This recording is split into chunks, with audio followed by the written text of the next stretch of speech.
All right, we are back with insider betting. This weekend we got Colby Covington taking on Joaquin Buckley in Tampa, Florida. First things first, though, Jesse, how we doing, brother? Doing great. Just got back from UFC 310 in Las Vegas. It was fun. Yes, sir. You subbed It me was out. yeah, no, it was a good time. There was just unbelievable atmosphere. Last pay per view of the year, but oddly enough, I was weirdly like more excited about this fight this week than like any other fight other than Shavkat Ian Gary. More excited about this fight this week than any other fight on that card, even though it was a great card. So Yeah. I'm excited to talk about this one. Well, the reason people know about the Merab Dvalishvili fight with the fan is because of Jesse. Just so everyone knows, Jesse got that exclusive footage. He was sitting right there, so that's pretty cool stuff.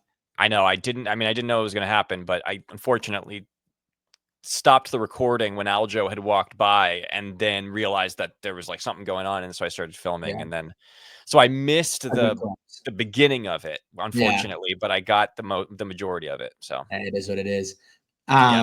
Cool. Let's get right into it here. We got Navajo Stirling taking on Tukos. Craziest name. That's a toughie. That's what do they call those? Like it's a alliteration. Yeah, no, but I'm thinking of like the wood chipper one. I don't know. It doesn't matter. What? How much wood would a woodchuck chuck if a woodchuck? Yeah. There we go. Feels like one of those. Well, his name is also George Tokkos, if we want to call him that. But I believe it's Navajo Stirling, if I'm not mistaken. Navajo, I could be wrong, but yeah. Anyways, these are some fun names, regardless. Yeah, we're starting off hot here. I already seen up the names, but that's what we do best on the show. Navajo Stirling, he's coming into the fight 5-0 as a professional fighter, but this is his UFC debut. He won his Contender Series fight against Philip Latu in the second round by knockout. Tuco, on the other hand, 10-4, not looking too great. He's actually already 0-1 in the UFC. He lost his debut, but he actually had he made it to the quarterfinals of Road to UFC in Singapore a few years back, where he lost in the quarterfinals. I've never heard of the Road to the UFC. I don't know how old that is. But I don't know if it starts at the quarterfinals, because I didn't remember seeing like a round of 16 or anything like that. So right. I don't know. But anyway, he lost that. He went and fought in like 3 different promotions, got 3 wins in a row. UFC called him back up. He lost his debut. Now he's fighting against this guy, Navajo Stirling, who is -700 favorite. Big key differences with these guys is Navajo. He's an out-and-out striker. I believe he's a kickboxer. By trade, very technical. He's a member of City Kickboxing with Israel Adesanya and in Kaikar, France. So he's cool with those guys. Yeah. So, and he's good shit. Like you can see, he's lining seven strikes per minute. He's a really solid fighter. The one thing we haven't seen him do, considering he's only had 5 fights, is what's his ground game look like? Yeah. Because that's all Tuco has going for him. Tuco averages 1.96 takedowns on average per fight. He's got 100% takedown accuracy so far. So the question is, can Navajo stop those? And if he does get taken down, can he scramble back up to his feet so that way he can start striking again? If he can, he's going to be an easy win. He should be a lock either way. I think he's going to, his distance management and the way he goes about it, I think is going to be very technical. I think he's going to keep Tuco on his feet. I don't think Tuco is going to shoot as many takedowns as he'll probably want to shoot coming into the fight. And I think he's going to get probably knocked out. But yeah, that's going to haunt in this fight, though. Yeah, I think the odds makers are too. He's obviously a massive favorite, -700, but he's a -185 by knockout TKO. He is on a 4-fight knockout streak. It looks like 4 straight fights with the TKO. Whenever you have a guy like this, you always hope it's not like he's a guy that just got released from the UFC, Rebellis de Spain, where unbelievable on their feet, but you get tested by a mediocre grappler and then you struggle. That's not a good sign for your UFC prospects.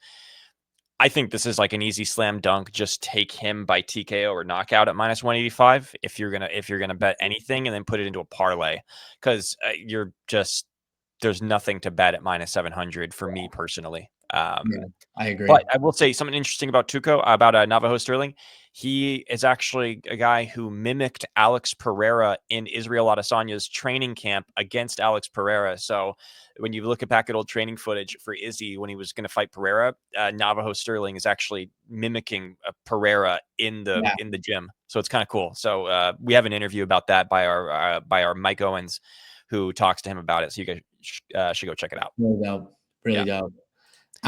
Moving on to the next fight, we got Adrian Yanez coming back against Daniel Marcos. Two peas in a pod, these guys. I think they both. I think Daniel Marcos is like Peruvian or something like that.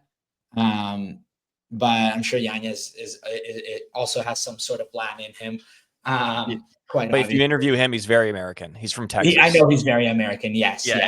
Yeah. But two peas in the pods in the sense where both out strikers, they don't have much grappling. I think they can both kind of knock each other out. Daniel Marcos is actually coming into this as a pretty heavy favorite, 2-1, minus 205. Yeah. Yanez is coming off of a win versus Vinicius Salvador. He lost the 2 fights before that to Jonathan Martinez and Rob Font, who are 2 great opponents. Jonathan Martinez was like the next stop in the bantamweight before losing to Jose Aldo and then losing his last fight. I forget who it was against, but it was recently. I was there. Who was that? Martinez? Yeah, Jonathan Martinez. He lost to Aldo, and then he lost to it was a good friend of the channel. It was Marcus McGee. Yes, yeah. So was that the one in Edmonton? No, it wasn't. That was New York. That was New York. Okay, yeah. I was like, I literally just saw this fight. Long story short, he's back in the win column.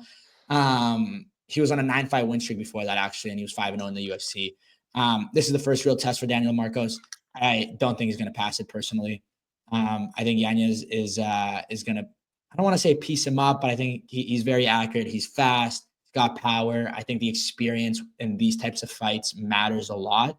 And especially that they're both 31. It's not like Daniel Marcos has like an age advantage, on him. They're literally both 31, both 5'7". Like we got 70-inch reach advantage versus 6. Like it's just such similar fighters, such similar styles. One just has experience against much better opponents, and I think it's going to make the difference. Dude, I totally agree. I was hoping you were going to take Marcos just so I could tell you that you're crazy, because this is I'm shocked by these odds. I mean, maybe I'm like missing something with Marcos here, like because Yanez might struggle with grapplers or something. I might be missing something, but I think Yanez was on his path to being, he was ranked and he was on his path to being like a potential contender. He was like 1 or 2 fights away from being a potential contender before he got knocked out by Rob Font, which, by the way, was an amazing fight for as long as it lasted. Like he was giving Font the business too. So, this guy Yanez is an excellent boxer. He's like a classically trained boxer. He trains out of Austin or Houston. I forget which one it is, but he is like awesome on his feet. He did struggle with leg kicks against Jonathan Martinez. That's what got him out of there. Is Martinez was just like piecing him up with leg kicks. Yeah, that's what he does to everyone anyway. Yeah, exactly. And that's what didn't work against Aldo. That's what he almost did against Marcus McGee. Yeah, and I think this is slam dunk. Take the value on Yanez here. I mean, look, I might be disrespecting Daniel Marcos pretty heavily, but this is like, I think this is awesome value. If you ask me, just take money line on Yanez. That's my bet. It's the best value in the card by far. Yeah.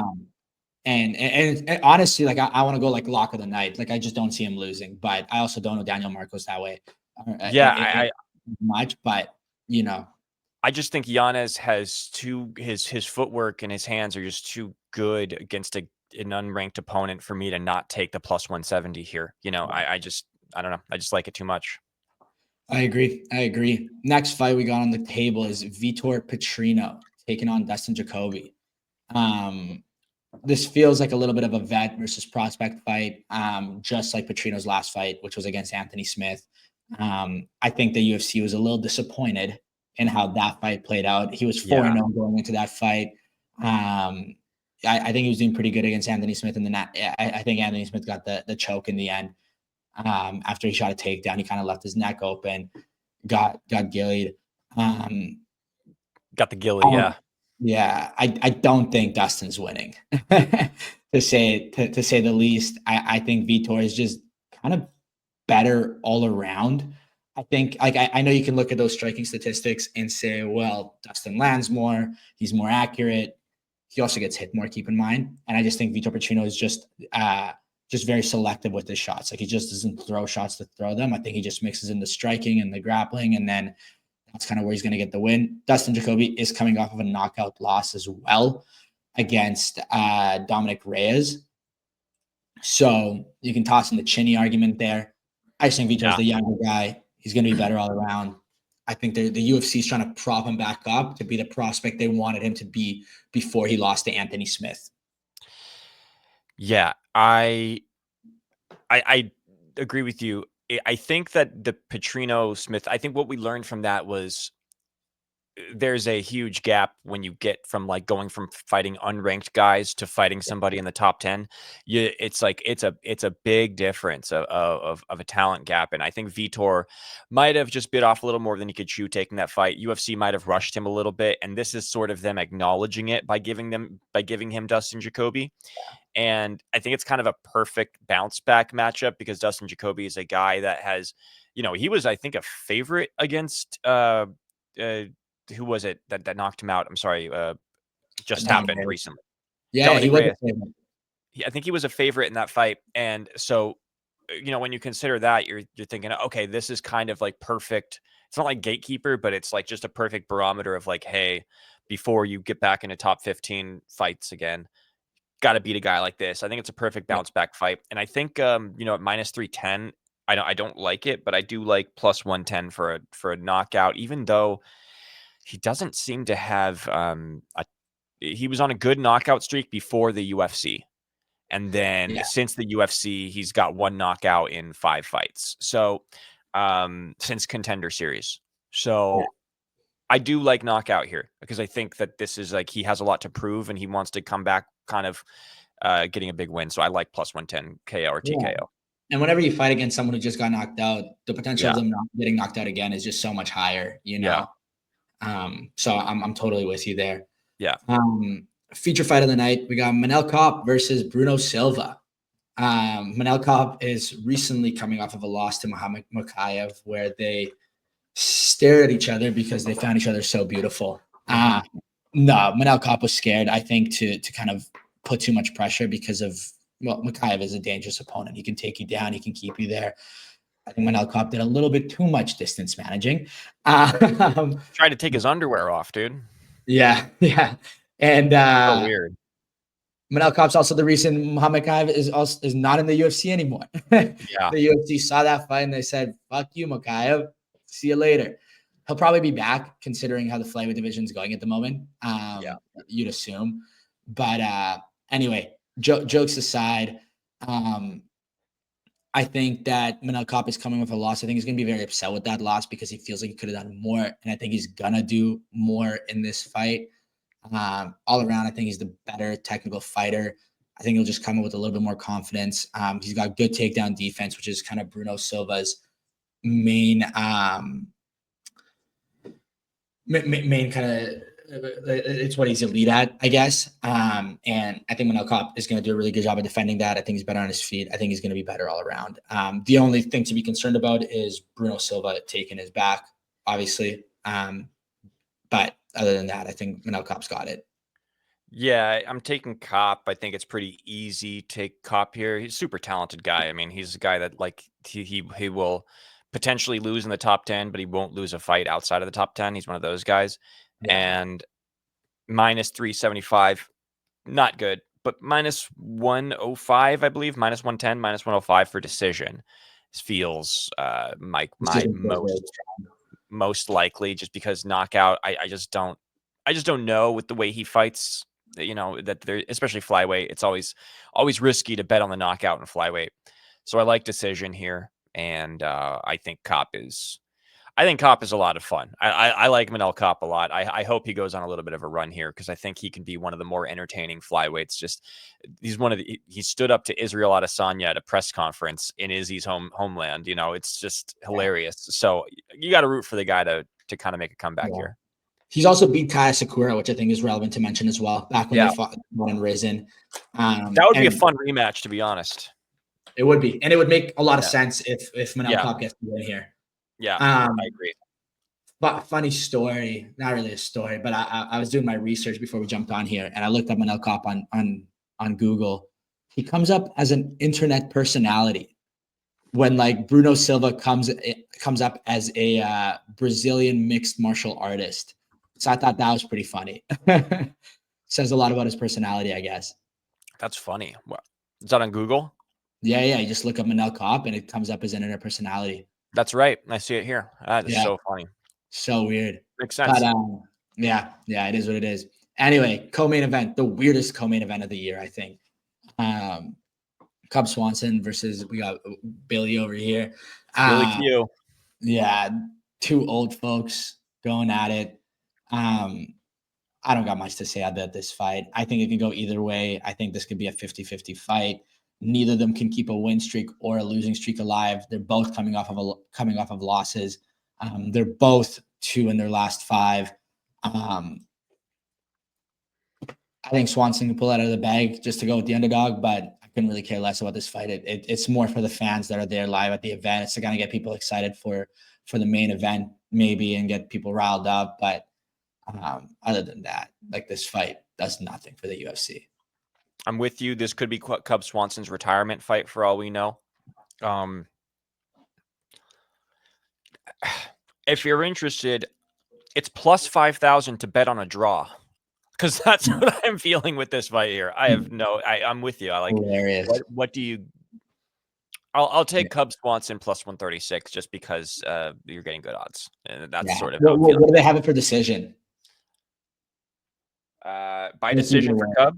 No, just the fight to go the distance. Oh, let me see. Fight goes the distance is a minus 105. It's a minus 125 to not go the distance. So they're actually more likely to be a finisher, I guess. Yeah, basically 50-50 though. Interesting. I don't know. I think it's going to decision. I think they'll piece each other up, but I think it's going to go to decision. Yeah, bet $100 on it going to decision. You win $100. Yeah, exactly. Anyways, the reason we're here, this is genuinely the only like really good fight on this card. And I'm really pumped for it. We got Colby Covington coming back finally against Joaquin Buckley. Buckley, I believe, is on a 5-5 win streak at the moment. I know he recently moved up to welterweight. From middleweight, yeah, he moved down to welterweight. I think he is 4-0 or 5-0. Yeah, yeah. So yeah, because he's on a 5-5 win streak. All right. 5 of those were welterweight. He was 5-4 before when he was in middleweight, and now he's 5-0 at welterweight, I believe. Gotcha. Yeah. And 3 of those 5 have been by KO or TKO as well. He's looked good since moving down. He's looked really good. It's like the best move he's ever. Exactly. It's arguably the best divisional change of any fighter of the past year by far. Yeah. Like it's fighters changing divisions. This is the best one. Yeah. Him and Figgy, even though Figgy's coming off of a loss. Yeah. It would have been Figgy had he won that fight for sure. 100%. The long story short with Colby Covington is he's a bum. No, but I'm not a fan of Colby personally. I know that he does this whole like persona thing to get views or whatever, and it's worked. I think he's personally tired of it because that persona only works when you're really good. And he's just losing. So that persona just doesn't work when you're losing. And I think he knows that as well. He's got 2 losses versus Kamaru Usman. He's got a loss versus Leon Edwards. He looked okay in one of those fights against Kamaru Usman. I don't think he looked good in the other fight against Usman and in the fight against Leon. His most recent wins have been against Jorge Masvidal, who I'm also not a massive fan of recent times. And Tyron Woodley when he was 38 years old back in 2020. So he really hasn't done much. It's almost going to be a year to date. It's going to be 363 days since his last fight when this fight takes place. I got Joaquin Buckley out of the way personally. I think we could see Colby Covington either come out really hot. Colby Covington is like more like the 5-round fighter, like we've seen him in the 5-round fights. I don't think we've seen Buckley in 5. Yeah. So that'll be like up for debate there. I don't know if we'll necessarily see Colby get knocked out. It's only happened once in his career. But I think Joaquin Buckley can do enough to defend some of those takedowns, maybe get a couple himself, and just keep the fight on his feet and outstrike him. Yeah, it's very weird booking. I understand the fight. It's weird booking because it's not a pay-per-view, it's a fight night. And Colby Covington, say what you will about his shtick, he is like a huge name in the UFC. He's made a big name for himself. So the fact that he's headlining a fight night uh, against Joaquin Buckley is very interesting to me. And, because you don't get a press conference from Colby in this fight, which is kind of where Colby shines. He gets his press conference moments to hype fights. He doesn't get that. So there hasn't been a lot of promotion from Colby for this fight, which is so interesting. And it almost feels like this is like Colby's acknowledgement that he needs a fight to sort of see where he's at in his career with the UFC. Like you got to fight a guy that's coming into the division and kind of going to be challenging for a title pretty soon. This is sort of like a test for Colby to see how much he's got left in the tank for his UFC career, because it doesn't do a lot for him to beat Buckley. This really doesn't do a lot for him. It does a lot for Buckley to beat Colby. So it's such a weird booking for me. I like Buckley a lot. I think Buckley by decision feels like the best bet here. It's hard to rule out the plus 230 odds for a guy like Colby, who did almost beat Kamaru Usman twice, like very close fights both those times. But those were 3 years ago at this point. So It's funny. I look at this fight the exact opposite way as you. I think we both are kind of going for Joaquin Buckley, but like what you said, that this doesn't do much for Covington if he wins, but it does a lot for Buckley if he wins. I look at it the exact opposite way. I see if Buckley beats Covington, people are going to be like, well, Covington hasn't fought in a year. He hasn't looked that good in recent times. And if Covington beats Buckley, you're beating a guy who's young, who's hot on a 5-fight win streak. It shows that you can still hang. It shows that you still deserve to be in that top 5, top 10 conversation in the welterweight division, and that you deserve like a top 5 opponent. Because I see if Buckley wins this fight, I literally see them rebooking the Ian Gary fight.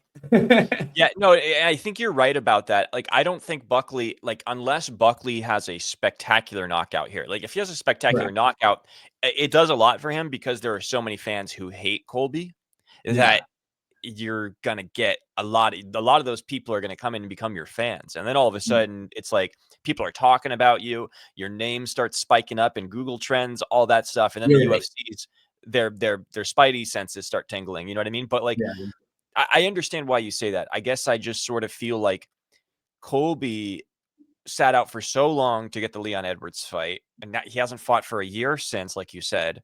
Yeah. We just don't see him very often. The fact that this was the fight, I just am like, I'm baffled by the booking a little bit, but I agree with you. They're just going to book Joaquin Buckley versus Ian Gary. Unless Covington beats Buckley, then I think it's Buckley. Then I think it's Covington versus Ian Gary.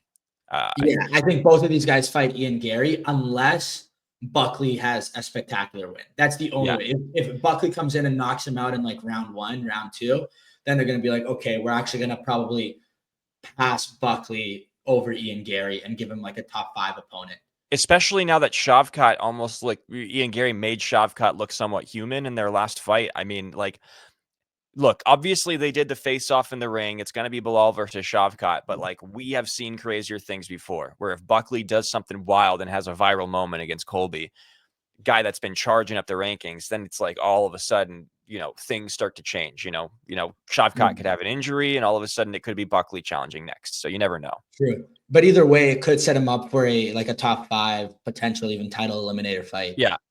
I think I think he will get a title eliminator after this if he wins. I do think he'll get it. Yeah. I guess it depends on the manner of victory. But because like you said, if Colby just looks like shit and he wins a boring decision, then it's like, all right, well, probably not. But I do think if it's spectacular, he's in title eliminator territory. Yeah, I agree. If it's spectacular, title eliminator fight. If it's just like an average win, Ian Gary as like a pre-title eliminator fight. And then whichever one of those guys wins, then goes to the title eliminator. But if we want to like analyze this fight properly here, like I'm just personally like I think Buckley kind of does everything well enough and he's athletic enough and young enough and strong enough that I just don't see Colby having much. He's a great wrestler, obviously, but I think Buckley is a good enough wrestler and he's strong enough that I think he's going to be able to neutralize a lot of that. I just don't see Colby having like the explosiveness or that like hunger that he used to have to get through a guy like Buckley who's so hungry right now and so motivated.